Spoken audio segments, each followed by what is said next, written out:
Si vous voulez découvrir les projets, vous pouvez aller sur le site atisverser.fr. On peut vous mettre le lien dans le chat, dans le cas où vous n'auriez pas eu la possibilité de découvrir les vidéos ou de participer cet après-midi au temps d'accélération qui a permis aux 5 projets de trouver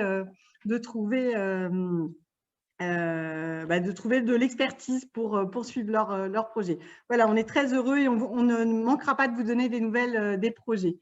On passe à notre deuxième temps. Donc, peut-être que je vais appeler Pierre Simonet qui va animer cette table ronde à mes côtés pour introduire la table ronde. Et puis après, c'est lui qui prendra la suite. Petite introduction pour vous dire que voilà, nous avons souhaité, à l'occasion des 10 ans d'Atis, fêter ces 10 ans sous le signe des coopérations économiques et territoriales, bien sûr par cet appel à candidature coopération, mais aussi parce que ça nous paraît important de pouvoir, encore plus cette année, de pouvoir mettre l'accent sur les dynamiques de coopération. Les dynamiques de coopération sont aujourd'hui un levier efficace pour accompagner le développement de l'économie sociale et solidaire, encore plus dans la période actuelle. Les entreprises de l'ESS et de l'économie sociale et solidaire qu'on a accompagnées, puisque depuis 10 ans, ça fait près de 200 entreprises qui composent notre communauté, sont des entreprises qui ont un potentiel de synergie et de collaboration incroyable, et on le voit dès qu'on essaye de susciter et on donne le temps à ces projets de se connaître, de pouvoir explorer ensemble ce qu'ils peuvent faire pour augmenter leur impact territorial. Eh bien, ils ont la possibilité de le faire. Mais néanmoins, on observe un déficit d'ingénierie d'accompagnement spécifique à l'accompagnement aux coopérations économiques et territoriales. Ce n'est pas spontané d'aller vers ces sujets-là. Et c'est pourquoi aujourd'hui, ça nous a paru intéressant, important de pouvoir échanger autour de ces sujets. Et donc, on a souhaité, pour l'occasion de cette journée dédiée aux coopérations économiques et territoriales, avoir l'intervention de personnalités, avoir des témoignages illustrants de ceux qui ont le sujet de la coopération depuis dans leur ADN et qui peuvent partager avec nous leur expérience. Donc, cette table ronde, elle a vraiment pour objectif de s'interroger sur le potentiel de coopération économique comme levier de développement de l'économie sociale et solidaire dans les territoires, de donner quelques clés de compréhension sur comment on démarre un projet de coopération, comment ça s'amorce et quels sont un peu les facteurs clés de succès ou peut-être les risques. Et puis enfin, de prendre un peu de hauteur pour voir comment les dynamiques de coopération peuvent permettre à l'économie sociale et solidaire de jouer pleinement son rôle de transformation des territoires, encore plus dans la période qui est celle qu'on vient de vivre. Merci à tous pour votre participation et je laisse Pierre démarrer cette table ronde et vous présenter nos intervenants. Merci et à tout à l'heure. Bonjour à tous, merci du coup d'être présent du coup pour cette table ronde donc, qui vient conclure notre journée dédiée, enfin notre après-midi un peu longue dédiée à la coopération.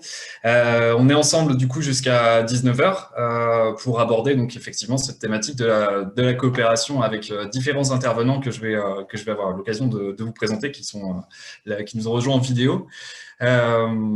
Je vais vous les présenter un par un du coup. Donc, Daniel Demoustier, vous êtes donc économiste, vous avez enseigné l'ESS à Sciences Po Grenoble et vous vous êtes spécialisé sur l'étude des dynamiques de coopération économique territoriale dans l'économie sociale et solidaire. À ce titre, vous avez réalisé des travaux de recherche sur les expériences de pôles territoriaux de coopération économique rhône-alpin et vous êtes co-autrice du livre Faire territoire par la coopération, qui analyse l'émergence et le développement du pôle territorial de coopération économique sud-aquitain. Et donc, nous allons évoquer ensemble des dynamiques d'analyse un peu et les ressorts autour des pratiques de coopération territoriale.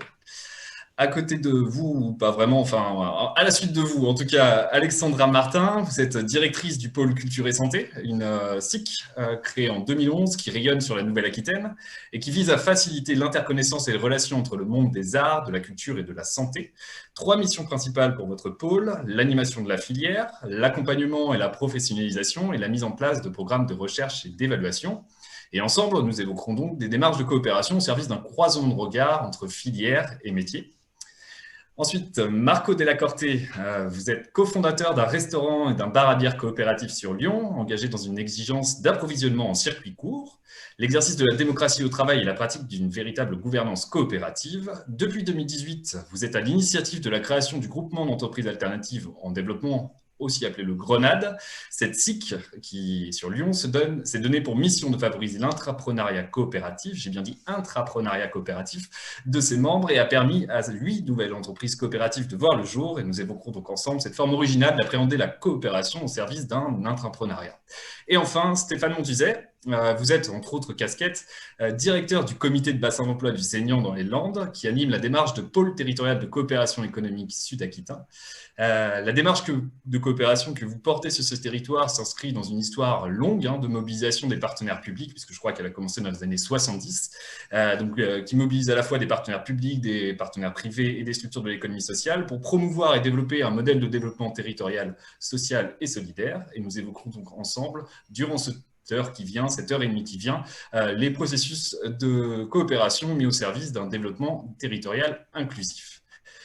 Du coup, pour introduire un peu cette table ronde, je vais donner la parole à Daniel avec une première question un peu de savoir, voilà, est-ce qu'on est sur des processus nouveaux au travers de la coopération économique dans l'ESS? Est-ce que c'est quelque chose de très moderne ou est-ce que si on refait un petit peu l'historique et on regarde un peu le développement de l'ESS en France depuis quelques temps, c'est des processus qui sont plutôt longs?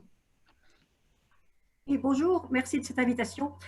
À la fois, c'est un processus nouveau et un processus ancien. Je crois que les formes actuelles sont nouvelles, mais le processus de mise en coopération des acteurs est relativement ancien. Alors, je vais parler d'abord de coopération entre acteurs avant de parler de coopération territoriale, parce que vous le savez, les processus de décentralisation, de développement territorial sont quand même beaucoup plus récents. On a parlé de coopération entre acteurs à partir du moment où on a assisté à une segmentation, à une spécialisation des structures. Au 19e siècle, on avait à la fois des structures de l'ESS qui étaient assez multifonctionnelles, ou si elles n'étaient pas multifonctionnelles, elles étaient multiples sur un même territoire de façon assez proche. Si on regarde la naissance de l'ESS qui s'est faite en milieu urbain, elle s'est faite sur des quartiers populaires, où il y avait très souvent, de façon très très proche, la coopérative de consommation, la coopérative de production, ce qu'on appelait association ouvrière de l'époque, voire une petite banque de crédit locale, etc. À la fin du 19e, ces formes ont été reconnues par la loi, mais de façon sectorielle, soit par statut, soit par activité. Et du coup, il y a eu à la fois parfois des concurrences, voire des conflits idéologiques entre les différents mouvements. Et le début du XXe a été caractérisé, je dirais, par à la fois la création de fédérations du local au national, on est dans un pays très centralisé à cette époque, et puis en même temps avec des conflits internes assez multiples entre types de coopératives. C'est pourquoi, lors de la crise des années 30, le directeur du bureau de la coopération au Bureau international du travail, c'est assez intéressant, a promu d'une part l'idée d'un secteur coopératif, c'est-à-dire d'un ensemble unifié de différentes formes coopératives, et pour construire ce secteur, de l'intercoopération entre les différentes coopératives. Ce qui fait que dans l'après-guerre, on a connu effectivement de nombreuses formes de coopération entre structures, mais coopérations qui étaient plutôt des coopérations nationales. Pour en citer quelques-unes, notamment entre coopératives agricoles et coopératives de consommation. En période de crise, pour l'approvisionnement, c'était très important. Coopératives de consommation et certaines coopératives de production. Bien sûr aussi, ces coopératives et la coopération de crédit, etc. Voilà, c'est à peu près ce qui s'est développé jusqu'à la fin des années 70. À la fin des années 70, ces années 80, on a eu un autre phénomène, c'était l'accentuation de la concurrence. La mise en concurrence de toute une série de grandes structures nationales, ce qui a beaucoup affaibli ces formes de coopération. Mais parallèlement, les processus de décentralisation et toutes ces initiatives locales ont entraîné un très grand essor de toutes petites structures, en sachant que une partie de ces structures était aussi créée pour créer non seulement de l'activité, mais aussi de l'emploi. On est en période de chômage, bon, c'est ce qu'on voit encore aujourd'hui, tout à fait. Mais alors, de ce fait, on a eu ce double mouvement, un mouvement d'émiettement de structures et un mouvement de concentration. Et c'est à partir de ça que très lentement, alors ce qui est intéressant, c'est que dans l'économie sociale et solidaire, la coopération interne est très forte, mais la coopération externe est assez difficile. Enfin, en tout cas, était assez difficile. On voit que c'est en train de changer, même si ça prend beaucoup de temps. Et il a fallu une vingtaine d'années pour que vraiment s'affirment des processus de coopération entre structures, entre acteurs et au niveau territorial. Et ce qui est paradoxal, c'est que finalement, les TPE, les PME, voire des plus grandes entreprises, ont créé, avant l'ESS, c'est un paradoxe, mais il faut le reconnaître, des structures de coopération telles les districts, les clusters, les pôles de compétitivité, etc. On voit par contre, depuis 2000, peut-être 2010, encore plus, cet essor de la mise en coopération territoriale des acteurs. Alors, pour quelles raisons? On a parlé de l'émiettement. Émiettement dit quand même faiblesse des ressources, faiblesse de la diffusion du marché, si on veut être sur une logique commerciale. On est aussi, émiettement, ça veut dire aussi fragilité, voire mise en concurrence. Et on le sait par exemple que le processus d'appel à projet met en concurrence toutes les petites structures et éventuellement d'ailleurs en génère de nouvelles. Voilà. Donc il y a toute une série d'éléments qui conduisent, de nécessités qui conduisent les acteurs à se tourner vers les différentes formes de coopération. Je crois qu'on en parlera tout à l'heure. Et puis l'avantage de cette mise en coopération, c'est qu'elle permet, par rapport à la concentration, de maintenir l'autonomie des acteurs. Et dans l'ESS, on sait que il y a beaucoup d'engagement, donc il y a beaucoup de volonté d'autonomie. Ça permet aussi de garder de la souplesse et de la réactivité qui est liée à la petite taille. Ça permet également de construire des réponses plus transversales, plus adaptées aux besoins globaux du territoire. Donc pour terminer, moi je dirais que je fais l'hypothèse, mais c'est encore une hypothèse, parce qu'il y a aussi beaucoup de freins et je pense qu'on le verra aussi. On peut faire l'hypothèse que ces nouvelles formes de coopération préfigurent le mode de développement territorial qui serait pertinent pour une transition écologique, citoyenne et solidaire.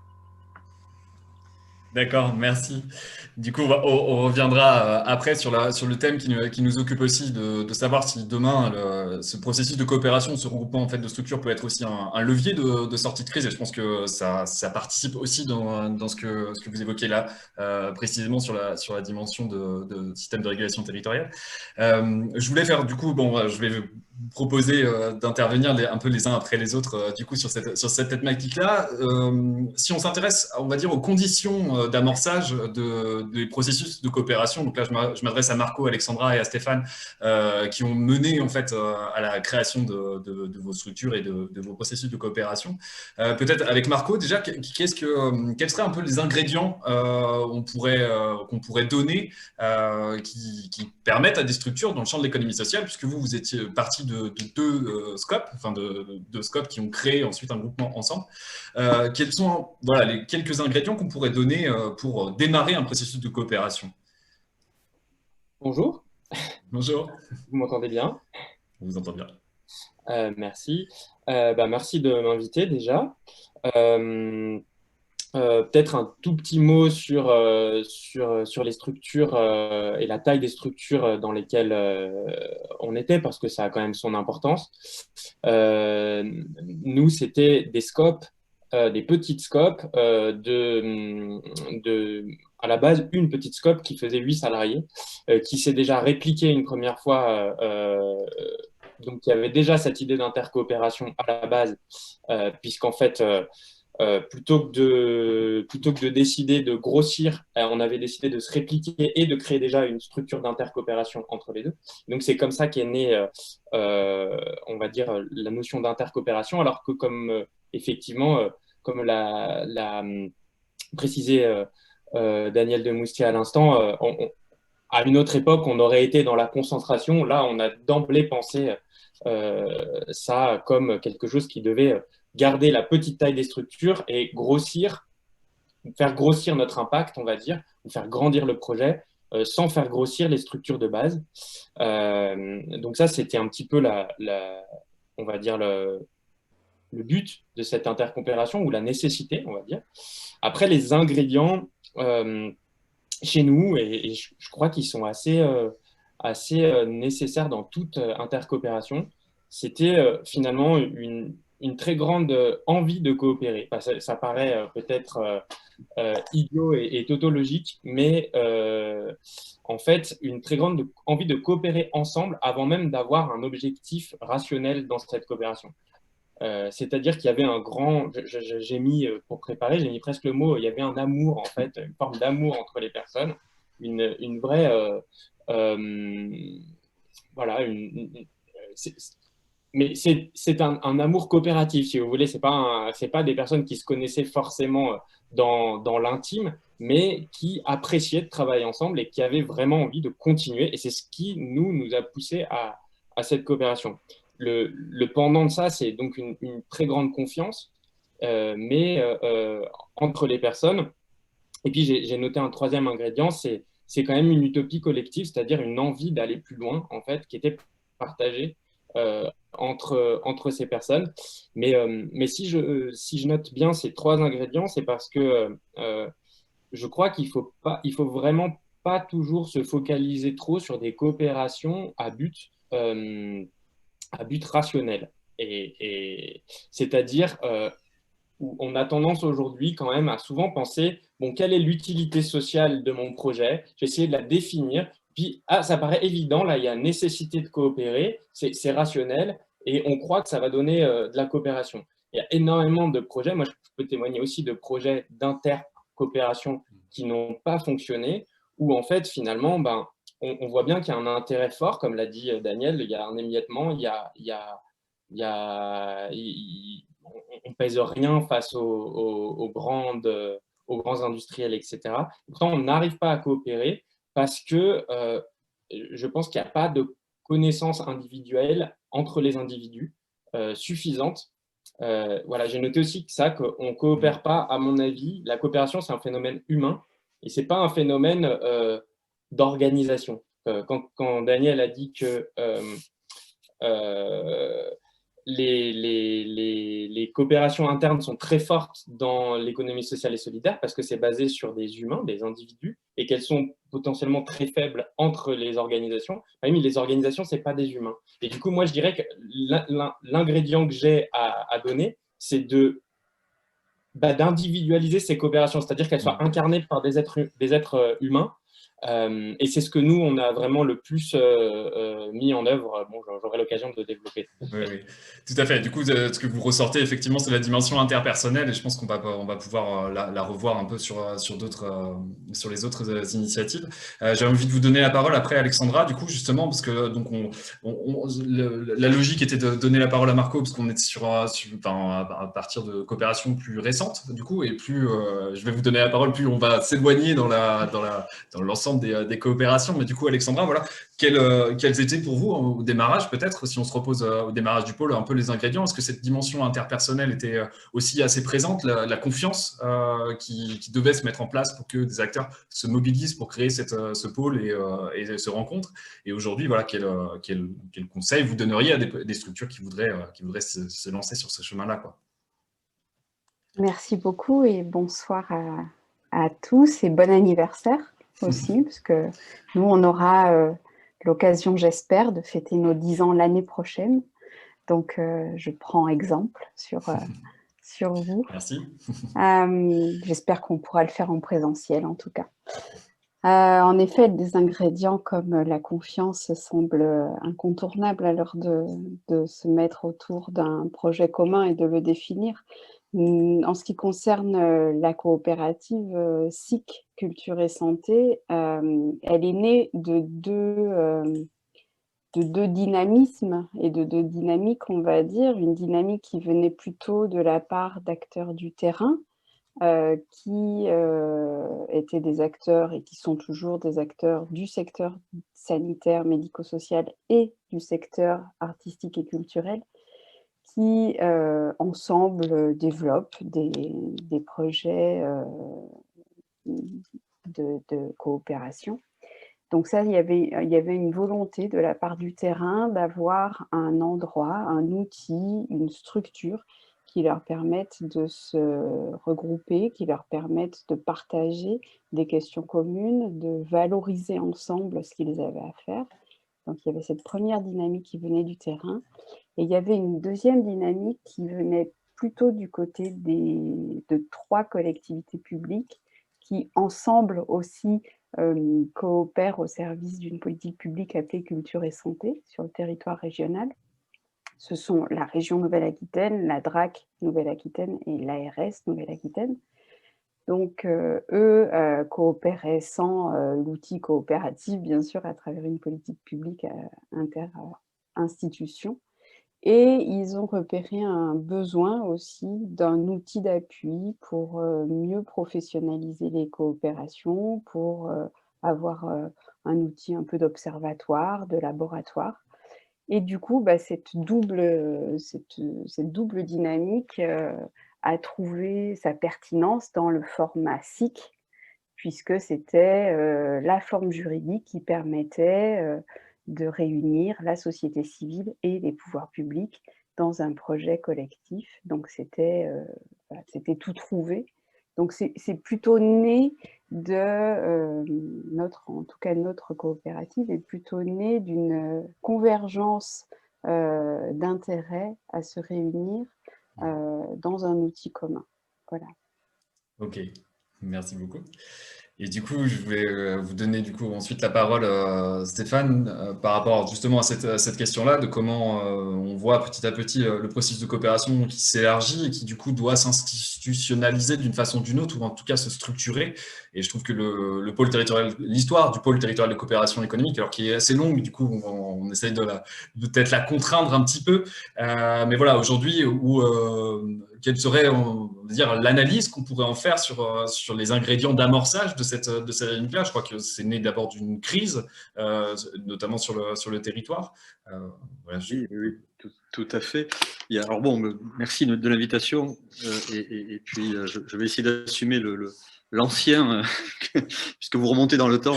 Désolé. Très bien, malgré tout, ça veut bien dire que ces questions de coopération, comme dit Daniel, peuvent remonter aussi à pas mal de temps. Et d'ailleurs, à l'époque, on était souvent très mal compris quand on expliquait que les coopérations territoriales étaient une autre forme d'incarnation, dans tous les cas, que pourrait proposer l'économie sociale et solidaire. Donc, et je dis ça il y a 15-20 ans. Alors, effectivement, il y avait une question de contexte économique, et je crois que dans les questions d'amorçage, on ne peut pas déconnecter ce qui se passe dans ces formes de coopération-là du contexte territorial. Et c'est vrai que chez nous, il était très marqué, avec effectivement, finalement, un territoire qui dysfonctionnait sur des questions économiques, notamment avec des licenciements très, très importants il y a maintenant plus d'une trentaine d'années, qui ont amené les acteurs publics et associatifs, les deux, à se poser des questions sur la façon dont on pouvait agir et reprendre en main un certain nombre de questions. Donc c'est vrai que les questions territoriales et la volonté d'agir, de réagir, de contribuer à ces enjeux territoriaux est un élément d'amorçage, dans tous les cas, une des conditions qui, chez nous, a fait prendre un petit peu le sujet. Très rapidement, je crois que chez nous, ce qui a été fort, ça a été la capacité à s'entendre sur un socle de valeurs, sur un projet politique et sur des projets d'action. Voilà, projet politique avec un grand P et sur des projets qui venaient structurer, répondre dans tous les cas à ces enjeux territoriaux. Et je rejoins Marco dans ce qu'il disait tout à l'heure sur la place des personnes. Oui, ça a été structurant chez nous. Je pense que ça l'est, que c'est nécessaire. Parce qu'on est dans l'économie sociale et solidaire et que finalement, oui, la place des personnes est bien évidemment prépondérante, mais aussi parce que ça crée des connivences qui me semblent être nécessaires, des confiances, des capacités à se dépasser et à dépasser un petit peu les contraintes, y compris de nos propres organisations, en faveur des autres organisations et de celles du territoire. Et je pense que ça passe beaucoup par ces questions de personnes dont on parle beaucoup, nous, au travers d'enjeux de convivialité aussi. Parce que sans ça, on sent que parfois l'essence, l'essence au sens du carburant un petit peu des coopérations viendrait un petit peu à manquer. Ce qui ne veut pas dire, alors peut-être là une petite différence, ce qui ne veut pas dire qu'elles ne doivent pas s'organiser. Et nous, ça a été un élément peut-être pas forcément d'émergence, mais de consolidation, dans tous les cas chez nous, que de penser à l'échelle, pour le coup, des structures et dépasser la question des personnes pour venir organiser d'abord ces intercoopérations et après les coopérations à l'échelle du territoire, de façon à les inscrire dans le temps. Parce que le défaut de trop miser sur les personnes, c'est que on partira un jour et il faut qu'on puisse inscrire le processus et nos organisations dans quelque chose de durable. Et de ce fait-là, on a aussi misé, ça a été dit je crois aussi tout à l'heure, on a aussi misé sur la question de la diversité des acteurs plutôt que du grossissement des acteurs en place, du moins des organisations en place, pensant que tout simplement, hein, on est plus fort à plusieurs que tout seul, et on a beau être une belle technostructure, grosse structure, on ne sera jamais tout seul et ça ne fait pas coopération. Donc, une des conditions pour nous de développement, d'émergence et de développement a été de créer et de constituer petit à petit l'écosystème autour de nous. Voilà. Et donc, pour le coup, dans bien une logique de coopération avec les entreprises, avec les collectivités, au sein duquel il y a bien sûr de l'intercoopération entre nos structures, mais c'est bien la coopération territoriale qui est visée derrière. Du coup, Daniel, je me posais la question si par rapport aux différents témoignages qu'on a qui viennent d'être présentés, est-ce que le fait de partir, on va dire, d'un noyau de structure, comment on peut analyser la dimension de transmission? Ah, je crois qu'on vient de perdre Daniel, donc je ne vais pas lui poser de questions. Bon, on va passer au sujet suivant. Je pense qu'elle va se reconnecter. Bon, c'est les aléas du chat. Non, en fait, la question que je voulais vous poser, c'est comment en fait on a réussi, et aussi dans le fonctionnement actuel de vos. Là, je ne sais pas à qui distribuer la parole, vous pouvez lever la main à celui qui veut y répondre en premier. Mais comment on passe en fait d'un noyau interpersonnel, cette confiance qui se construit sous ce volet-là, à quelque chose qui s'institutionnalise. En fait, en gros, comment, si on rentre un peu sous le capot en fait, du processus de coopération, comment il se matérialise, comment il s'exerce. Et je crois que quand on a préparé cette table ronde, on posait la question de l'exercice du pouvoir et la façon dont on construisait l'exercice du pouvoir décisionnaire en fait, au sein de ces processus de coopération. Voilà, je ne sais pas si quelqu'un veut réagir. Oui, Marco. Oui, et d'autant que pour lever peut-être un petit,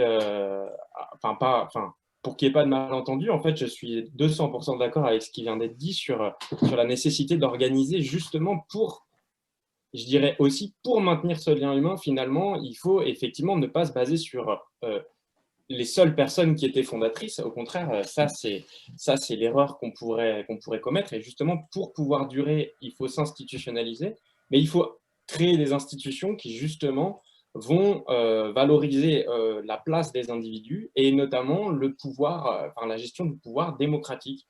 Ça, je crois qu'on ne peut pas...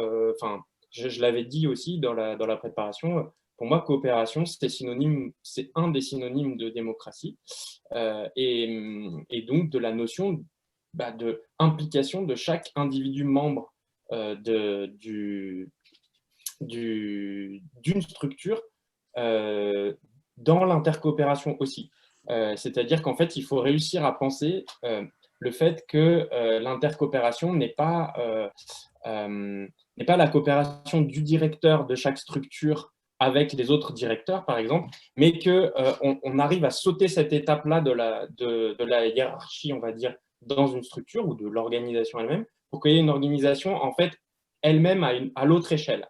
Donc après ça, il y a plusieurs manières d'y arriver. Nous, vraiment, ce qu'on a fait, c'est qu'on a monté un système assez complexe qui est fractalisé, c'est-à-dire, j'aime pas fractionné, on va dire, avec des sous-groupes qui sont en fait pas hiérarchiques les uns des autres, mais qui sont interdépendants. C'est-à-dire qu'on va avoir des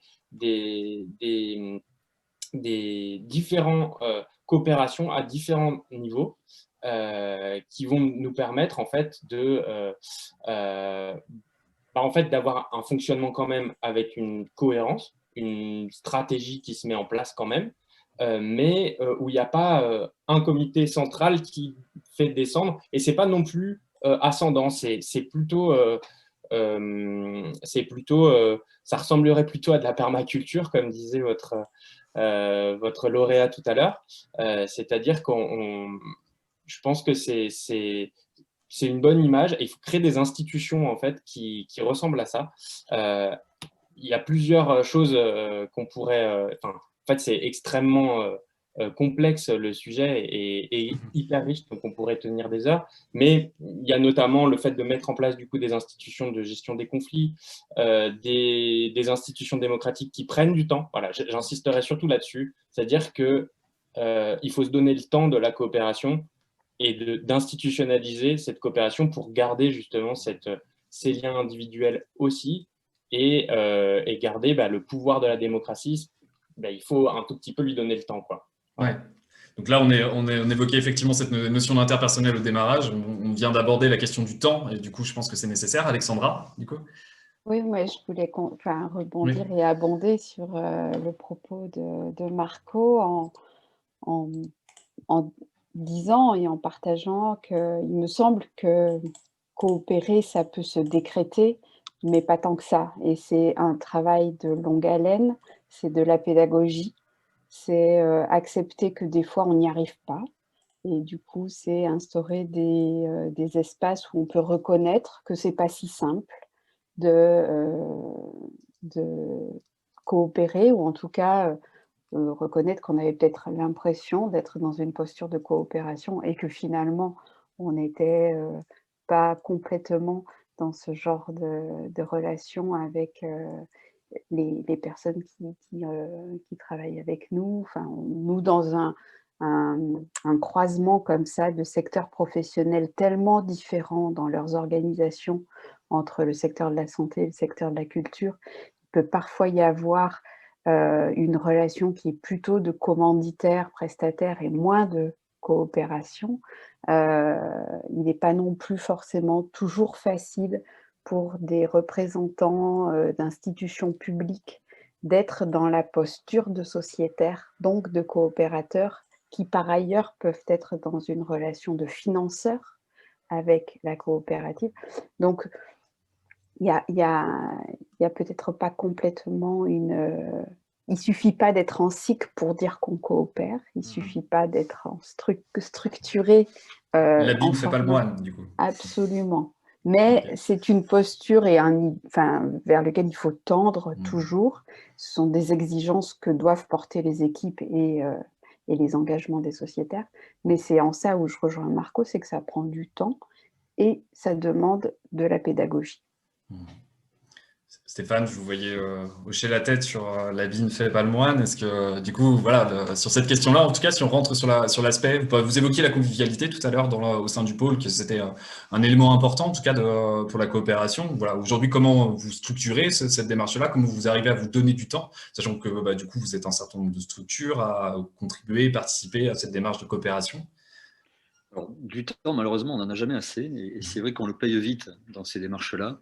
Je ne dis pas ça pour faire un lieu commun, hein, mais pour souligner qu'effectivement, alors oui, bien évidemment, il faut du temps, c'est des processus qui s'inscrivent dans le long terme, ou du moins qui se structurent dans le long terme, et c'est vrai que nous, on constate que le fait de ne pas pouvoir prendre le temps souvent sur ces... échanges et relations interpersonnelles, interstructures, encore une fois aussi, hein, se payent vite parce que globalement, on voit que toujours qu'il y a des petites distances qui se créent ou parfois des petits doutes. Voilà. Et puis, pour le coup, ça veut dire que ces processus-là, ils s'animent. Voilà. Et je pense qu'il faut ça a l'air d'être une évidence, mais d'abord, c'est pas le plus facile à faire financer, d'une part, à trouver en termes d'économie, et ensuite, on a l'impression qu'on peut passer par-dessus cette étape-là. Or, c'est fondamental. Moi, je pense que, et nous, on l'anime au travers de la question de l'interconnaissance, de ces relations, on va dire, de personnes, et on l'anime aussi au travers des projets que l'on vient mettre en place, parce que c'est aussi ça qui sert de ciment et qui permet d'avancer collectivement, y compris avec une question d'horizon, parce qu'il faut que le cap soit un petit peu connu et lisible de la part de chacun. Et effectivement, hein, nous aussi, on travaille à différents niveaux, différents espaces en tant que tels, hein, sur des questions politiques, sur des questions de projet, y compris sur la question du projet de coopération. C'est la façon dont on s'interroge de façon régulière et de façon permanente sur sa gouvernance, sa structuration, la façon dont on peut entrer et sortir du processus, toutes ces questions-là qui sont pour nous une forme de recherche permanente, parce que on n'a pas de solution évidente, sachant que nous avons fait le choix dans notre processus de coopération, en tous les cas dans le PTCE Sud-Aquitaine, de ne pas avoir de structure PTCE. On a fait le choix d'assumer qu'un pôle de coopération, tel qu'on l'imagine, c'est un processus territorial et un collectif d'acteurs. Et justement, de façon à respecter la place de chacun, de ne pas encapsuler ce collectif-là qui viserait à former et à donner une forme de hiérarchie finalement. Et on a refusé ça parce que on tient à ce que chaque structure ait bien une place équivalente. Voilà. Mais par contre, ça s'anime, et c'est le rôle chez nous du comité de bassin d'emploi, qui vient, au travers de projets, au travers de différents autres temps, animer ce collectif-là, du projet politique jusqu'au projet d'action, de service, de développement que l'on vient de mettre en place sur le territoire. Et c'est dans ce sens-là qu'on expérimente et qu'on s'arrache un petit peu les cheveux tout le temps pour trouver de nouvelles façons de faire, gouvernance, décisionnelle et autres. Et peut-être que comme Daniel est revenu parmi nous, je ne suis pas trop d'accord sur le mot institutionnalisation. Je ne suis pas persuadé que de ce que l'on dit là, il y a une forme d'institutionnalisation, mais plutôt de structuration. Et voilà, si elle peut nous en dire deux mots, ça m'intéresse, parce que, au contraire, je pense que nos processus de coopération ont vocation à sortir du cadre institutionnel, la partie publique, et je pense qu'on est dans le phénomène inverse. Dès lors qu'on est dans ces coopérations territoriales-là, on vient désinstitutionnaliser ce qui est du registre de développement classique, cloisonné, le privé d'un côté, le public de l'autre. Donc, vu qu'elle est revenue, on va lui poser la question, tout à fait. Daniel, du coup, tu nous as quitté un petit moment. On est passé à la mécanique un peu de coopération au sein des différentes expériences qui sont présentes là ce soir. Effectivement, la question de se dire comment on peut passer d'une étape, on va dire, de projet interstructure à quelque chose de plus structuré. Alors, si on ne peut pas évoquer la question de l'institutionnalisation, mais il n'y avait pas de notion forcément de politique publique, en fait, derrière ma logique, c'est de dire qu'on passe d'une logique interpersonnelle à une logique de structure. Et effectivement, comment on anime ça? Oui, excusez-moi, hein, je suis en montagne et à cette heure-ci, parfois, ça coupe. Oui, sur cette question, je crois que cette question est tout à fait intéressante. Alors, effectivement, je crois que tous les processus de coopération territoriale aujourd'hui sont dans ce processus de structuration. Mais derrière l'institutionnalisation, il y a la question des normes. Et on peut se poser la question, est-ce que demain, il n'y aura pas un certain nombre de normes qui vont s'imposer, en fait, des normes de coopération territoriale? Ce n'est pas forcément des normes qui uniformisent absolument tous les processus. On voit bien, hein. D'ailleurs, quand on a parlé des PTCE, souvent on a dit, plutôt que pôle, c'est un processus territorial de coopération économique. Hein. Mais je pense qu'il y a quand même à s'interroger sur la question des normes, c'est-à-dire que les normes aujourd'hui sont des normes de concurrence ou de concentration. Hein. Est-ce que la coopération ne peut pas devenir la norme de demain, hein, sans que ça soit normatif au sens que ça impose des règles communes à tout le monde? Voilà, je crois que ce débat pose bien cette question et bon, on verra. Hein, les normes seront peut-être des normes moins globales, moins globalisantes, mais peut-être quand même avec quelques éléments de cadrage qui peuvent être communs. Et du coup, donc là, on a abordé un peu la question de l'amorçage, on a abordé un peu la question de la gouvernance au sein de chacune de vos structures. Je crois que Stéphane évoquait la question de l'animation, et donc se pose après, parce que là, on a typiquement cet après-midi vu d'un certain nombre de structures qui se mettent ensemble pour travailler. Donc, elles construisent un projet commun ensemble, mais elles ont quand même leurs activités à gérer en parallèle. Comment on gère un peu, je ne sais pas là encore à qui donner la parole, mais comment on gère l'équilibre entre le projet collectif, commun, et les impératifs de chacune des structures qui a ses propres feuilles de route, sa propre gouvernance, ses propres enjeux auprès de vos différents membres dans les expériences que vous avez? Bon, je peux peut-être essayer dans la continuité de ce que je disais tout à l'heure. L'animation, très clairement, hein, je pense qu'on ne peut pas se passer dans un projet collectif et justement pour dépasser, mais prendre en compte aussi, hein, bien évidemment, les projets de chacune des structures, de venir créer des espaces de coopération, c'est-à-dire des espaces de débat, de discussion, et de coélaboration, si je peux le dire comme ça, du projet et des projets qui sont derrière. Je pense aussi que il est assez important d'avoir des mécanismes entre les structures qui vont au-delà de ces espaces-là. Et nous, on a beaucoup travaillé sur la question du croisement des structures. Voilà, il n'y a pas une structure chez nous qui globalement n'est pas impliquée dans au moins la moitié des autres structures et réciproquement au sein de sa structure, les autres qui sont aussi impliquées, mais y compris sur des questions de gouvernance, participation au conseil d'administration, sociétaire dans des SIC par exemple, de façon à ce que on s'oblige, alors à la fois dans le temps et on s'oblige par des mécanismes juridiques, mais on s'oblige aussi dans une forme de compréhension et de discussion du projet de la structure. Voilà.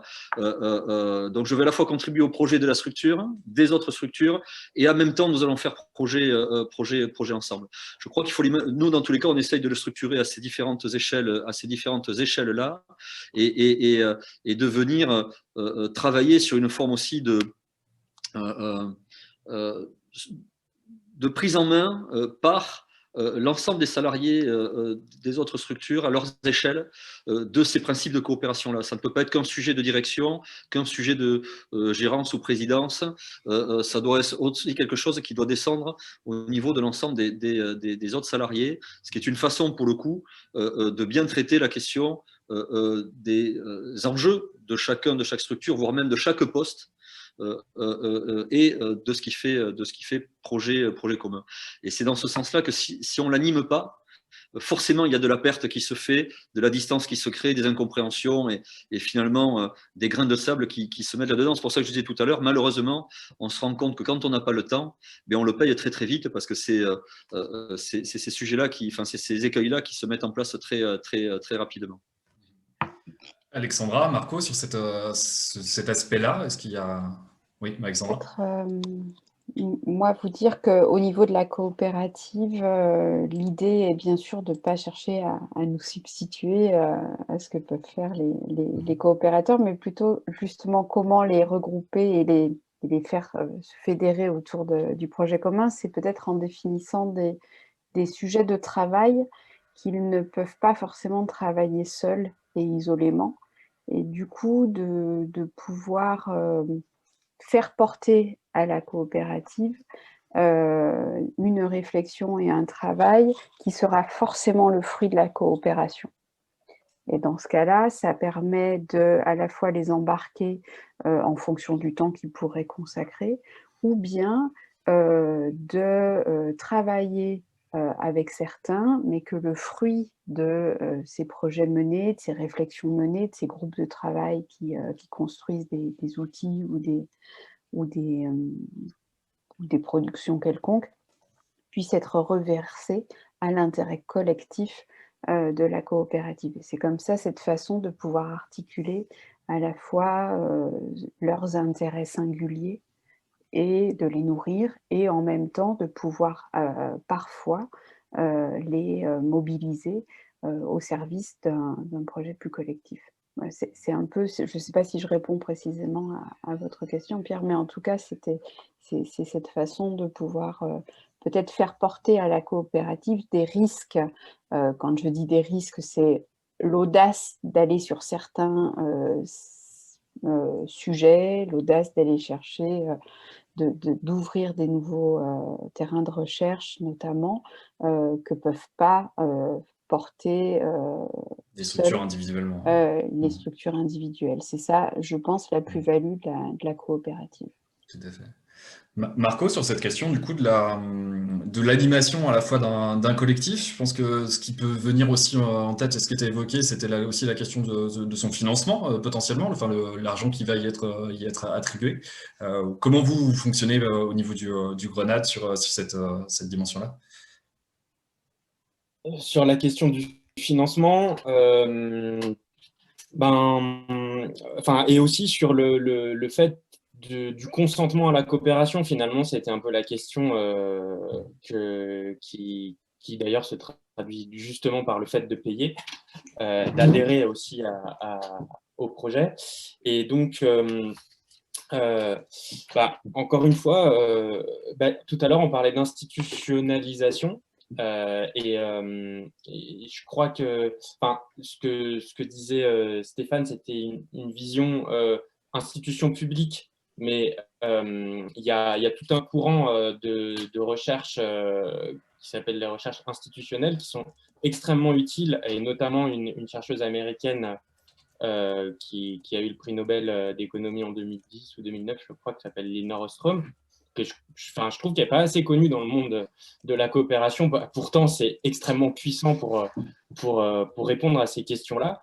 Et ben, elle a justement analysé en fait, la coopération comme une institution, en disant que c'est un ensemble de règles, qu'on le veuille ou non, qui sont écrites ou pas d'ailleurs, et donc le consentement à la coopération vient du fait qu'on va bien organiser ces règles-là pour que les participants à la coopération aient l'impression qu'ils peuvent changer les règles quand elles ne vont pas, qu'ils puissent sanctionner éventuellement une personne, enfin un membre de la coopérative quand on voit qu'il ne coopère pas. Et que après il y a tout un ensemble d'autres principes que je ne vais pas forcément détailler ici, mais notamment voilà cette question de la cotisation. En fait, nous, on n'a pas de réponse figée, comme pour plein de choses d'ailleurs. En fait, elle est discutable à tout instant, et c'est ça qui fait qu'elle est consentie. C'est parce que c'est une forme de plébiscite de tous les jours, si on veut, où là actuellement chez nous, la cotisation fait en gros, la légitimité de la cotisation, sa base de calcul fait un gros débat, parce qu'on est passé de deux structures qui avaient le même modèle économique, la même rentabilité. Donc, on avait trouvé une clé de financement qui était équitable, c'est-à-dire que si une année, une structure avait plus de bénéfices que l'autre, on arrivait à compenser. Et là, en fait, cette année, on va rediscuter de la base de cotisation, qui est en fait effectivement quand même le nerf de la guerre. Pour nous, c'est quand même le financement de ce développement, de cette dynamique d'intrapreneuriat. Donc, on n'a pas développé de quoi il s'agissait exactement, mais bon, pour nous, le fait qu'on puisse cotiser, c'est-à-dire qu'on va en fait, c'est les coopératives qui vont financer l'essaimage par des salariés, des anciens salariés de ces coopératives. Et là, aujourd'hui, du coup, on a 8 structures donc, qui ont des âges très divers, etc. Donc, on va devoir, je ne sais pas la future réponse, on va devoir, en tout cas, débattre, discuter, et on sait que ce qui fait que, on espère en tout cas que ce qui fait que les gens vont adhérer au système qui sera choisi, c'est qu'ils auront pu le discuter, et qu'on aura des méthodes de discussion aussi, on en a déjà un peu parlé tous là, des méthodes de discussion qui sont efficientes, sur lesquelles on prend le temps, mais qui ne sont pas non plus trop chronophages. Et ça, je n'ai pas le temps de développer, mais il y en a. Ok. Il y avait juste une question dans le chat. Est-ce que vous pouvez redonner le nom de l'économiste américaine que vous venez de citer? Alors d'abord, en plus, elle n'est pas économiste à la base, elle est politiste, mais je crois qu'elle a eu le prix Nobel d'économie. C'est Elinor Ostrom. Ostrom. Elle est un petit peu plus en vogue maintenant, depuis qu'il y a toute la notion de bien commun, puisque c'est quand même, ça vient un petit peu de ses recherches à elle. Donc, elle a travaillé sur les ressources naturelles gérées en commun, donc par exemple des pâturages ou des pêcheries, des lieux qui ne sont pas forcément, justement, comme disait Stéphane, qui ne sont pas forcément des structures coopératives, c'est des choses assez informelles, mais qui sont gérées démocratiquement, finalement, et en dehors de l'État et en dehors de la privatisation. Daniel, du coup, par rapport à cette question sur l'animation, est-ce que comment on fait pour passer, en fait, encore une fois, c'est un peu la même, c'est un peu toujours la même logique, mais comment passer de coopération entre structures, donc de l'animation entre structures, à quelque chose de plus large? Est-ce que par rapport aux autres expériences que vous avez pu voir ailleurs, comment on passe à une dimension plus territoriale, en fait, de l'animation? Et puis l'autre question qui va avec, bien sûr, et c'est la relation. Enfin, je vais vous amener aussi à la relation avec les collectivités. Comment on finance du coup c'est ce processus d'animation sur le territoire? Oui, alors l'animation, effectivement, moi je pense que c'est une clé tout à fait importante Parce qu'après la première phase, qui a bien été décrite, hein, de mobilisation interpersonnelle, de convivialité, de rencontre d'acteurs qui peuvent être d'ailleurs un peu différents les uns des autres, hein, mais qui se rencontrent sur un projet commun. Bon, il faut entretenir la flamme à la fois entre les personnes, mais aussi entre les structures. Et je pense que ça, c'est vrai que l'animation, alors avec ses formes très diverses, hein, de ce que j'ai vu, il n'y a pas un modèle d'animation, mais il y a une fonction qui est tout à fait déterminante dans la poursuite du projet coopératif. Ça, c'est très clair. Après, on voit bien que, déjà même à travers ces 3 exemples, hein, qu'il y a des modèles effectivement de relations entre les structures pour maintenir ce double niveau d'intérêt collectif et d'intérêt individuel de chaque structure, qui peut être, bon, ce que dit Stéphane, c'est les participations croisées, ce que dit Marco, c'est plus des règles de gouvernance qui effectivement impliquent, hein, peut-être parce que la taille aussi des structures, l'engagement personnel dépend aussi un peu de la taille des structures, hein, des règles de gouvernance qui impliquent effectivement un très fort engagement des uns et des autres, ou ce que dit Alexandra sur la prise de risque collectif. Hein. Bon, chaque groupe, chaque pôle en fait, de coopération trouve effectivement, et il faut qu'il construise collectivement son processus d'animation aussi. Hein. Je crois que c'est important, en sachant qu'il y a une fonction quand même ce processus d'animation, il doit s'incarner dans une personne qui s'en sent responsable. Hein. Je crois que ça, c'est très important. D'où la question du financement. Et effectivement, les collectivités territoriales aiment mieux financer des projets, des activités, que de l'animation qui est un peu qui est transversale, qui est un peu impalpable, dont on ne mesure pas très bien les effets directs. Hein. On peut très bien analyser les effets indirects, mais les effets directs sont beaucoup plus difficiles à évaluer. Et donc, voilà, je pense qu'il faut aussi de l'innovation dans les politiques publiques, hein, que les politiques publiques suivent aussi le mouvement, hein, qui part de la société civile pour aller vite, hein, et adaptent aussi leur modèle de financement à ce processus. Parce que j'ai rarement vu un processus de coopération territoriale à grande échelle qui puisse purement s'autofinancer. Hein. Surtout quand il y a des activités non marchandes. Quand il n'y a que des activités marchandes, oui, on connaît les processus de groupes coopératifs, hein, mais quand on intègre des activités non marchandes, on a bien besoin de financement public. Mais je pense que au-delà de la question du financement, ça pose aussi la question des relations entre ces pôles de coopération et les collectivités publiques. Alors, soit ils sont à l'intérieur, et Alexandra a déjà montré, hein, ce n'est pas toujours évident, hein, d'être dedans. Ce n'est pas toujours évident d'être à la fois dedans et dehors, hein, parce que c'est vrai qu'intérêt collectif, intérêt général, oui, l'intérêt collectif permet de construire l'intérêt général, mais parfois il peut y avoir des tensions, hein, entre les conceptions de l'intérêt général. Hein. Et puis, certaines collectivités, effectivement, préfèrent rester dehors. Certaines n'ont pas encore tout à fait saisi l'importance de ce processus de coopération. Bon, je pense qu'il y en a de plus en plus quand même, il faut le reconnaître, mais c'est un processus lent aussi pour eux. Hein. Le processus de coopération, c'est un processus à long terme.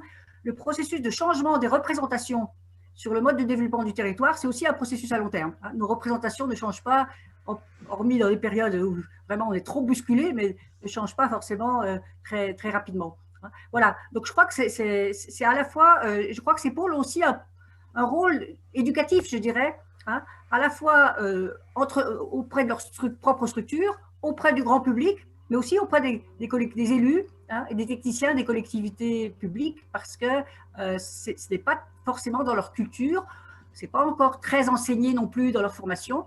Bon, ça vient petit à petit. Hein. Voilà, on est dans cette phase de transition.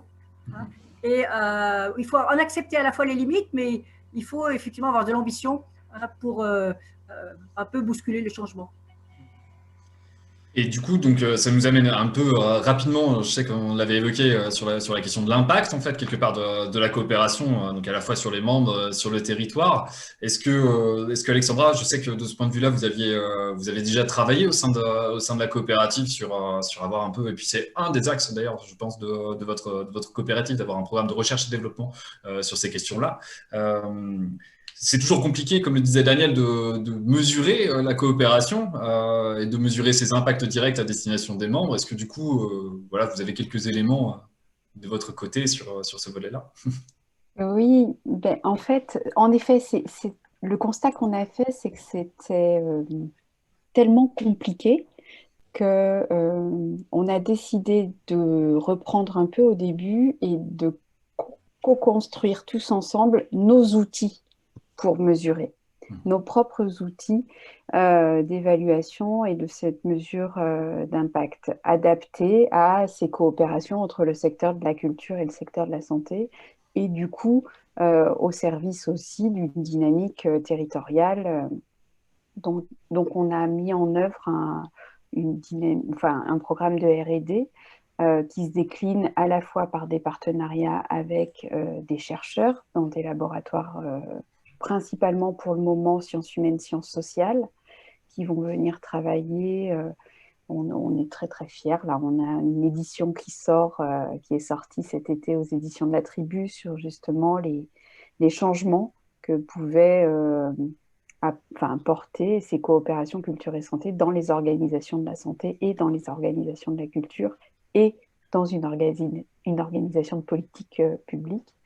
Donc ça, c'est une manière de travailler la mesure d'impact. Et puis, au sein de la coopérative, on a mis en place un groupe de travail composé de sociétaires issus de la santé et issus de l'action artistique et culturelle, qui font des projets, donc qui ont les mains dans les projets, qui sont au quotidien auprès des patients, des bénéficiaires qui pilotent ces projets. Et ensemble, on essaye de construire les outils les plus agiles et les plus appropriés à ce qu'il faudrait mesurer. Donc, on définit ensemble ce qu'on recherche à mesurer et on définit l'outil qui est le plus adapté, tout en sachant que c'est une recherche qui... c'est jamais, on n'a jamais trouvé la solution ou le bon outil, mais c'est quelque chose qui est en constante évolution. Voilà un peu comment on s'y prend. Vous y prenez. Et du coup, est-ce que Stéphane, par rapport à cette question de l'étude d'impact et au changement de représentation, est-ce que, avec l'expérience que vous avez, et du coup l'ancienneté que vous avez sur le pôle, est-ce que le fait de coopérer, de peut-être s'outiller, je pense que vous l'avez sans doute déjà fait en fait, hein, ou au moins esquissé, ça a permis ce qu'a appelé Daniel en fait, de transformer un peu la représentation des pouvoirs publics sur la question de la coopération sur votre territoire? Oui, oui, mais c'est divers et c'est jamais acquis. Euh, il y a des acteurs publics avec lesquels on a pu constater qu'il y a eu vraiment des changements. Et d'ailleurs, certains ont fait des choix très tôt dans notre histoire sur l'idée même que la coopération était nécessaire et qui, globalement, ont eu dans le temps, dans tous les cas, ont vu dans ce que nous avons fait des confirmations que ces choix-là étaient pertinents. Il y en a d'autres qui ont été convaincus au fil du temps, il y en a très sincèrement qui ne l'ont jamais été. Donc, on appelle ça, nous, la mise en conviction, d'une certaine façon, qui est un travail de tous les jours et qui n'est jamais acquis, encore une fois, notamment avec les collectivités.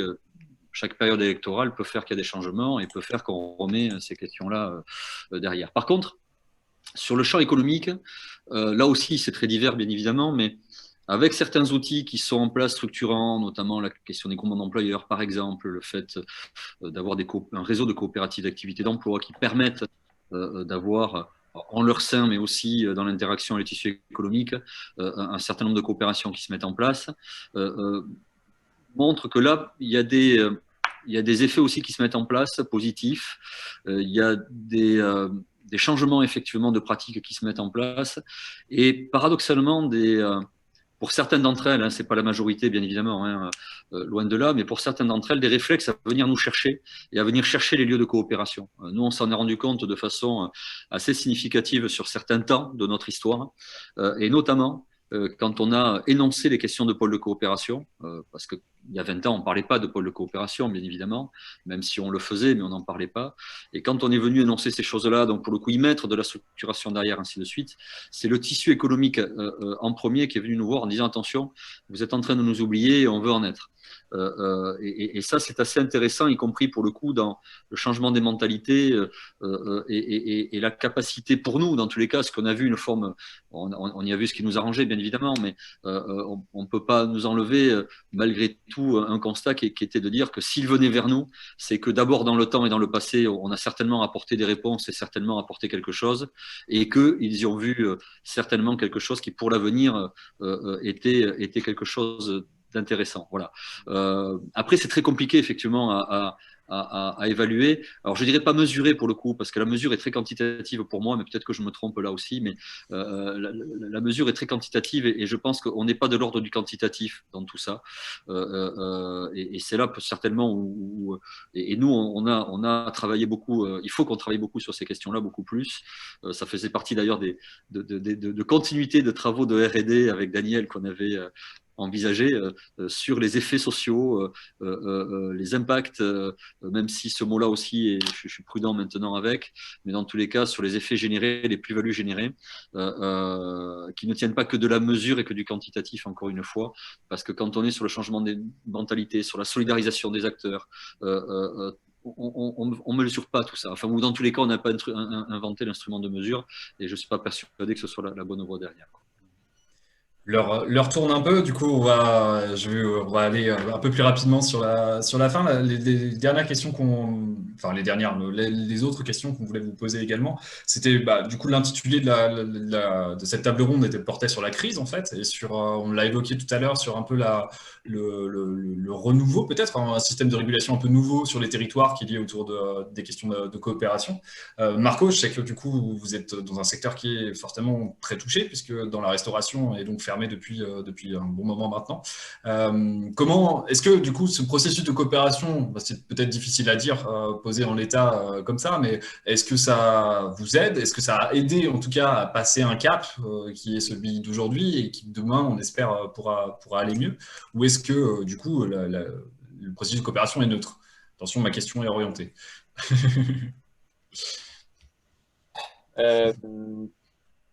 Non, c'est une évidence que tout ce dont on a parlé, même mentalement, pour chacun des membres de la coopérative, est une manière à la fois de sécuriser le présent et de se projeter vers un avenir tout court, en fait. Alors, sans parler des bienfaits de la coopération, j'ai envie de dire, intrinsèque au status quo, qui fait que chacun de enfin, tous les individus qui composent ce projet sont salariés, donc ils sont couverts par le chômage partiel déjà. Deuxièmement, qu'il y a le système des réserves impartageables. Enfin, on n'a pas parlé de tous ces ressorts quand même juridiques et lourds de la coopération.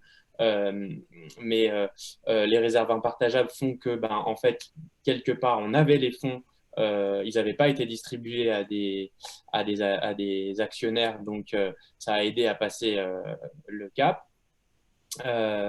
Et puis, effectivement, oui, cette notion de coopération, là, voilà, on fait de la formation pour les salariés en ce moment. On réfléchit à des nouveaux modèles économiques qui seraient plus résilients à ce type de crise si elle devait se renouveler, avec de la réflexion sur des ventes à emporter, des choses comme ça. Même si pour le coup, ça vient de la base, et puis on fait que de la structurer et de l'animer.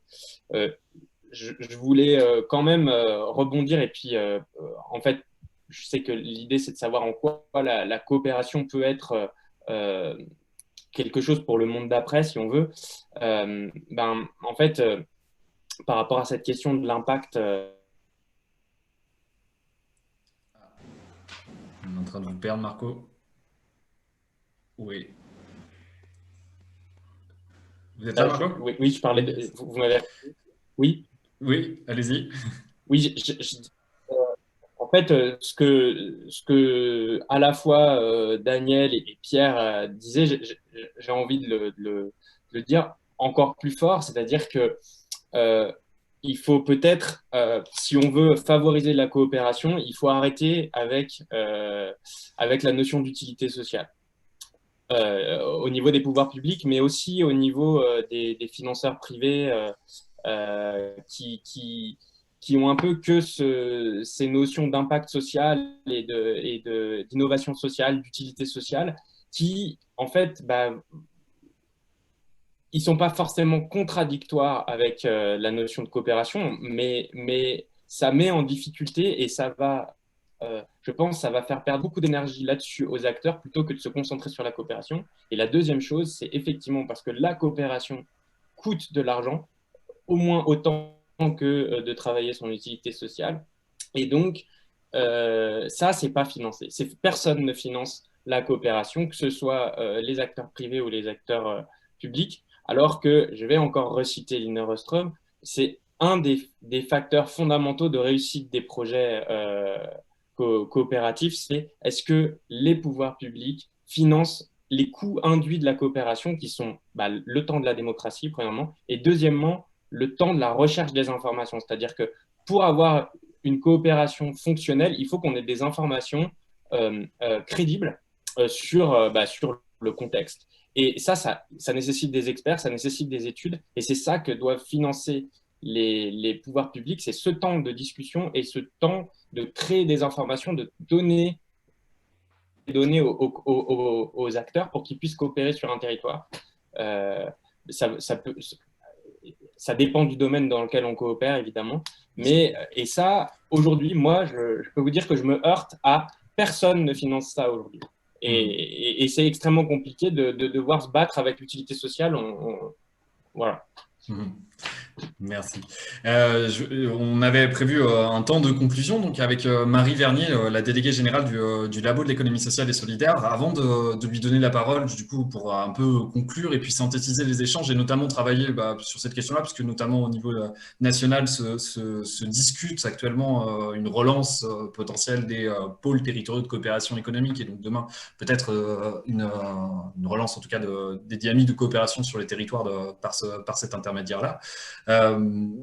Si on devait se donner un horizon, justement demain, vous l'avez évoqué Marco, mais comment on pourrait, en un mot, se dire quels enjeux on pourrait mettre en œuvre pour développer la coopération? Est-ce qu'il faut la développer? Parce que je crois que dans la préparation, ça a été évoqué, Marco disait non, il ne faut pas grossir, au contraire, il faut polliniser. Je ne sais pas, en une phrase, est-ce que les uns et les autres, vous voulez nous donner votre avis sur cette question-là? En une phrase, c'est peut-être un peu difficile, mais… En deux phrases.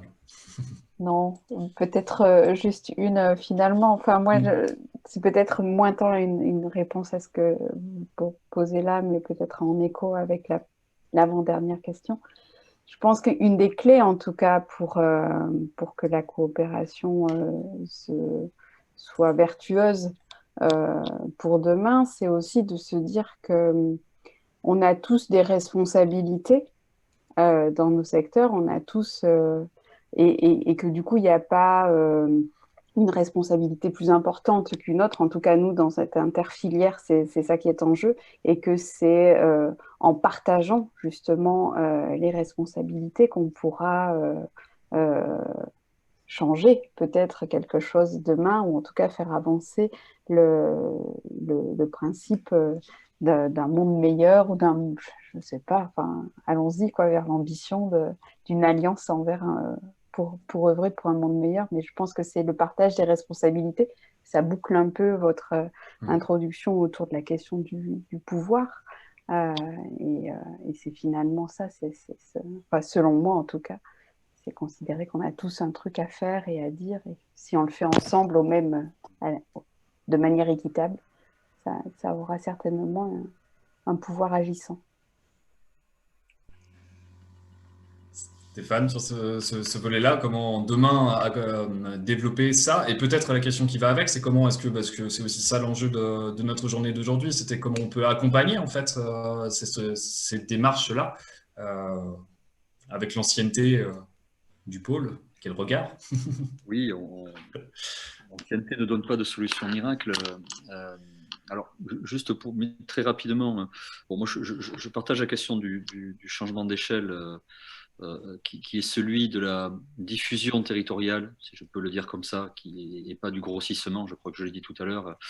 Donc je partage la question, pourquoi pas pollinisation, enfin bref, dans tous les cas, il y a cet élément-là. Et je crois que la question du transfert peut-être entre les territoires ou le transfert entre les acteurs peut être un élément moteur. Et peut-être qu'il y a organisé, je pense d'ailleurs que dans la question nationale de relance des PTCE, il serait intéressant de réfléchir par cet axe-là justement, et pas forcément par des axes qui tiendraient à imaginer que les processus sont spontanés comme ça et qu'ils se décrètent. Sur la question du financement, alors, tout peut arriver. Nous, il y a 20 ans, on s'est battu sur ça et on a convaincu les élus que s'il n'y avait pas d'ingénierie de développement et d'ingénierie au service de ces projets collectifs, ces dynamiques collectives, il ne se passerait rien sur le territoire. Et les élus ont accepté d'amorcer la pompe locaux et de maintenir une forme de socle. Voilà, on a la chance dans la région Nouvelle-Aquitaine d'avoir un conseil régional qui depuis quelques années, on verra les décisions qu'il prend pour la suite, mais dans tous les cas qui depuis quelques années a fait des coopérations territoriales un des axes de son règlement d'intervention. Donc c'est juste pour donner un peu de baume au cœur à Marco, ça peut bouger, ça peut arriver, mais c'est vrai que l'ingénierie est très compliquée malgré tout à financer. Mon propos n'est pas de minimiser ça, c'est vrai que c'est très compliqué. On a toujours l'impression de demander un chèque en blanc et parfois être un peu usurpateur, alors qu'on sait très bien, en plus depuis des années, dans le développement local, que les territoires qui s'en sont sortis le mieux, y compris en captation de fonds, sont les territoires qui avaient misé sur de l'ingénierie. Donc pourtant, on a des démonstrations que tout ça fonctionne. Il y avait une question sur la résilience, parce que moi je pense que pour développer tout ça, il faut qu'on travaille sur la conviction politique. Je crois qu'il ne faut pas qu'on échappe à l'effort. Ne croyons pas que c'est vain, mais qu'on échappe à l'effort de convaincre politiquement que la coopération, oui, est une façon, et je crois que Daniel l'a dit tout à l'heure, certainement, en disant, je crois que les coopérations territoriales étaient une façon de sortir, ou du moins de gérer les transitions et de sortir de la crise.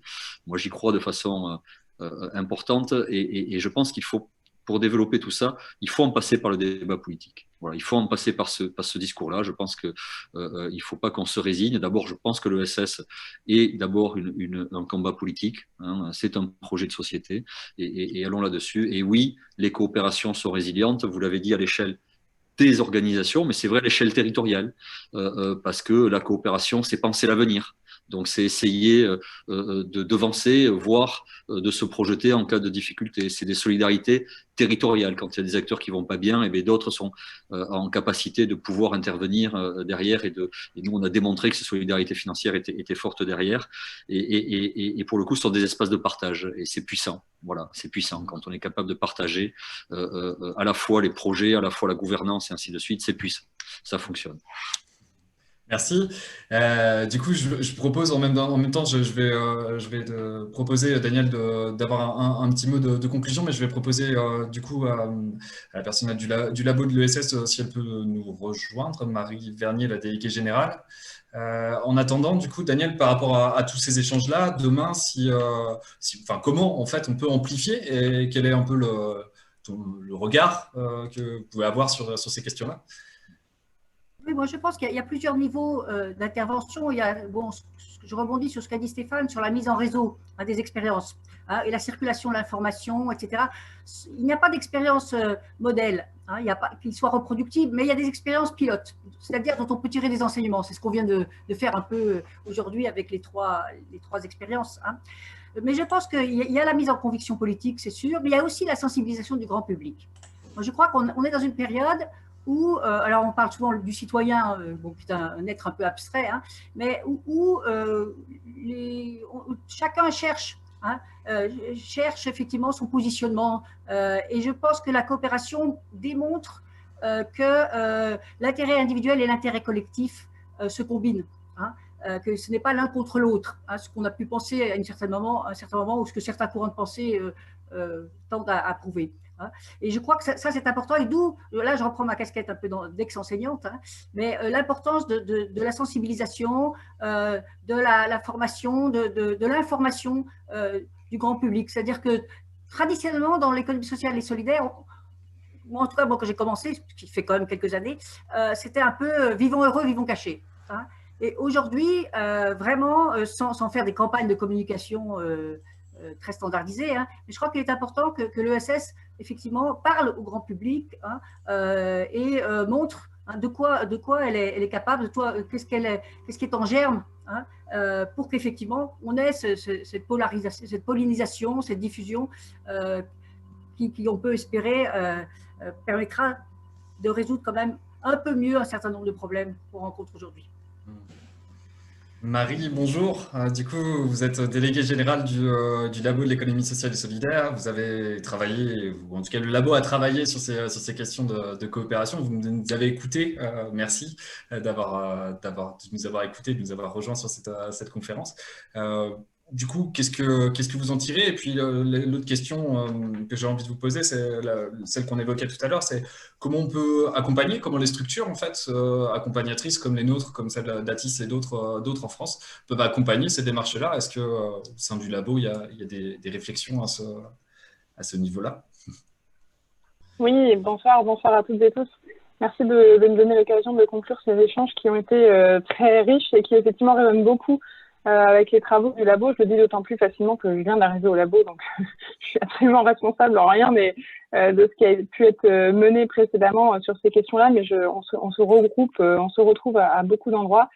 Je retiens les propos liminaires de Daniel Demoustier, cette distinction entre, et qui notamment n'est pas forcément évidente pour le grand public dont on vient de parler, entre la coopération inhérente aux structures de l'ESS, de par exemple, leur forme juridique ou leur constitution de gouvernance, et les coopérations dont on parle aujourd'hui, qui sont des nouveaux types de coopération apparus ces 10-15 dernières années entre acteurs sur un territoire à partir d'une identité commune, plus que d'un périmètre géographique ou encore pire, d'un périmètre administratif qui serait partagé.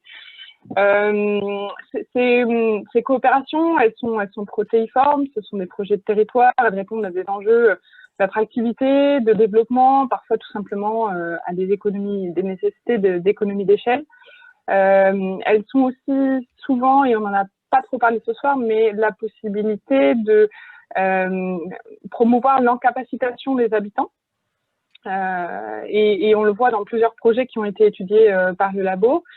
On retient, enfin moi je retiens 3 idéotypes de cette coopération telle qu'on l'a décrite ce soir, et plusieurs cas ont été évoqués. Les logiques de concentration, de mutualisation, c'est comme ça qu'un certain nombre de pôles, processus territoriaux de coopération économique sont configurés. Des logiques de diffusion, de pollinisation à partir d'un ou plusieurs acteurs cœurs qui... Ah, vous avez coupé votre micro. Ah, Marie. Je suis là. C'est bon. Oui, c'est bon. Okay. Je disais oui, donc des logiques de mutualisation, pollinisation à partir d'un acteur ou de quelques acteurs cœurs qui s'entourent progressivement, y compris dans le temps, d'acteurs satellites, on va dire, pour faire coopération. Et puis des logiques de mise en réseau, de valorisation, avec plusieurs noyaux distincts de coopération sur un même territoire. C'est ce qu'on a pu observer au labo en analysant les dynamiques des villages du futur, par exemple, qui ont donné lieu à une monographie diffusée cette année. Puisque vous me donnez l'occasion de parler des travaux du labo, et je vous en remercie encore, je vais faire référence à 2 d'entre eux. Naturellement, c'est celui sur les dynamiques collectives de transition dans les territoires, qui a été piloté par Odile Kirchner, que nous avons lancé fin 2018, qui a donné lieu en février de cette année à la publication d'un pré-rapport qui sera enrichi de restitutions régionales et diffusé définitivement en janvier-février 2021. Ce travail-là, il est parti d'une hypothèse fondamentale qui a aussi été évoquée ce soir et qui se trouve avérée, c'est que les dynamiques de coopération sont aujourd'hui en France le seul levier efficace de lien social et de transformation qui soit en mesure de traiter, d'aborder de manière systémique la question de la transition. Et dans cette mesure-là, elles sont évidemment promesses d'avenir et engageantes pour l'avenir.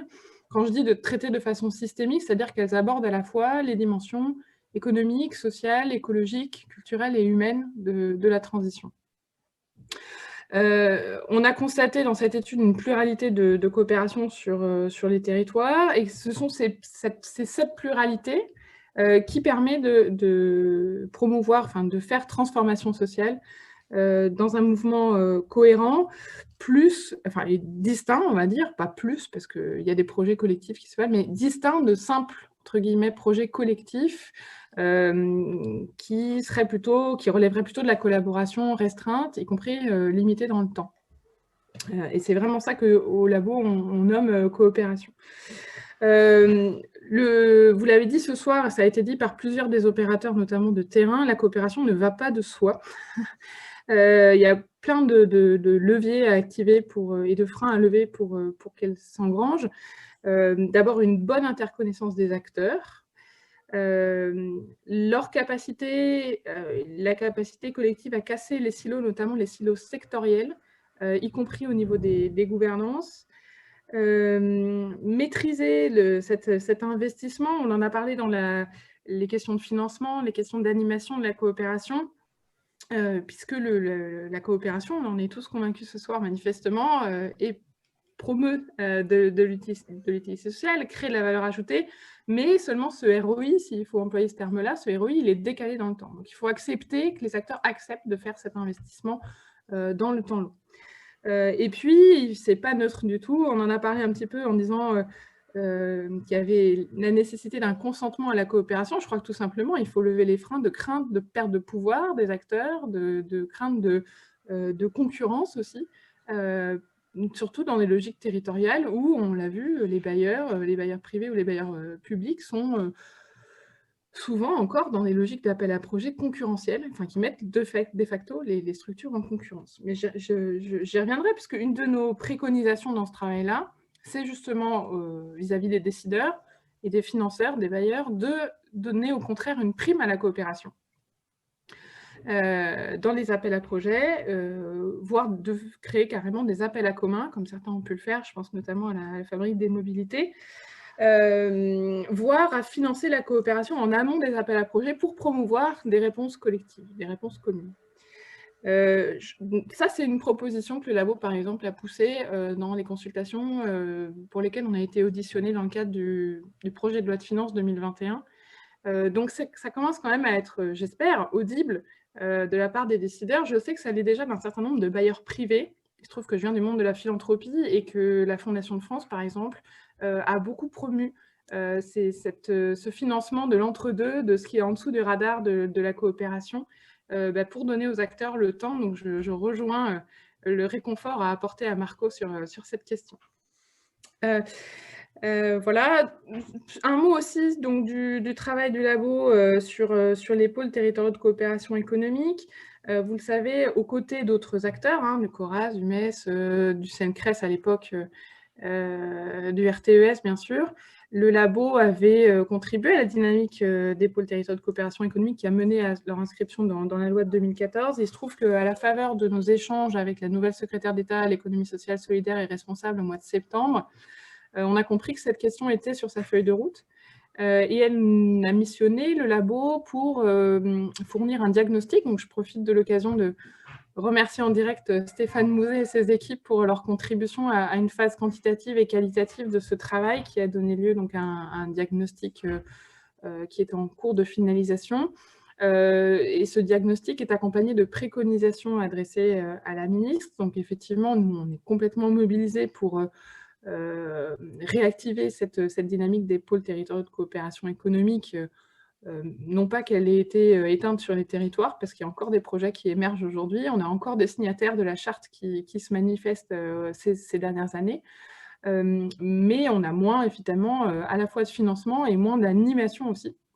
Les deux sont liés, vous l'avez largement exprimé ce soir, donc nos préconisations porteront sur les deux sujets, à la fois reprendre des financements, y compris des financements structurels, des financements pluriannuels, et une dynamique d'animation, pas forcément nationale, peut-être régionale, mais au moins une dynamique qui accompagne ça. Et voilà, en fait, Atis a tout compris en faisant les deux. Donc, ce n'est pas forcément auprès de PTCE, mais on ne peut que se féliciter que des acteurs comme Atis se saisissent de cette question. Je fais une parenthèse aussi sur le fait que les tout premiers appels à projets de France Relance qui sont sortis sur la question de l'économie sociale et solidaire incluent quand même, dans leurs critères d'attribution des fonds, les questions de coopération. Non pas qu'elle les finance, mais elle donne une prime effectivement à cette coopération entre acteurs. Alors c'est très parcellaire parce que ça ne concerne que les acteurs de filière, notamment sur le bio, mais c'est, j'espère, un bon début et je voudrais qu'on conclue sur cette note optimiste. Merci beaucoup. Merci à tous, du coup. On est pile poil dans les temps. Merci pour avoir participé à cette conférence. Je pense que le sujet, on peut le traiter encore pendant de nombreuses heures et j'espère qu'on aura l'occasion de le réévoquer ensemble à d'autres occasions. Merci donc à tous les intervenants d'avoir participé pour ce temps d'échange. Et puis, du coup, en vous souhaitant une bonne soirée, une bonne continuation à tous. Et puis en espérant du coup que les projets qui ont été accompagnés, accélérés cet après-midi, du coup aient pu s'inspirer de vos échanges et de ce que vous avez pu apporter et que demain ils deviennent des futurs pôles territoriaux de l'ESS sur le territoire pour le monde de demain. Merci beaucoup à vous. Merci. Merci. À bientôt. Bonne soirée. Au revoir. Au revoir.